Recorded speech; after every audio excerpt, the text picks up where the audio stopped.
आने में कई अपराध हो जाते हैं। इसीलिए व्यक्ति को अनिष्ट कार्य करके सूर्य देव को रुष्ट नहीं करना चाहिए। इस प्रकार से सूर्य देव का हमारे जीवन में सबसे अधिक महत्व है।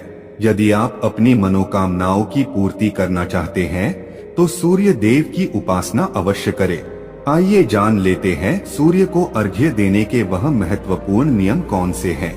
सूर्य को जल देते समय हमें कौन सी गलतियां नहीं करनी चाहिए और सूर्य को जल देते समय कौन से मंत्र का जाप करना चाहिए ताकि हमें सूर्य उपासना का संपूर्ण फल प्राप्त हो।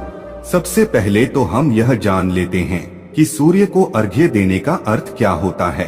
तो मित्रों, अर्घ्य देने से तात्पर्य यह है कि सूर्य देवता को भक्ति भाव से जल अर्पण करना।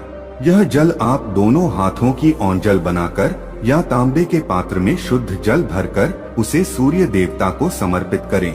लेकिन ध्यान रहे कि यदि आप हाथों की ओंजल बनाकर सूर्य देवता को अर्घ्य दे रहे हैं तो अपने हाथों की तर्जनी और अंगूठे को एक दूसरे से जोड़कर ना रखें, यानी कि एक दूसरे का स्पर्श ना होने दें। दोनों हाथों के अंगूठों को फैलाकर रखें।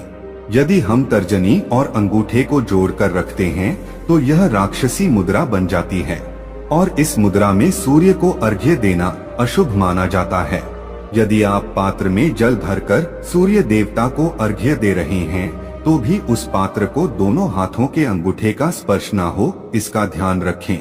अर्घ्य देते समय अपने दोनों हाथों को ऊपर उठाकर पात्र को पकड़े और सिर झुकाकर रखें।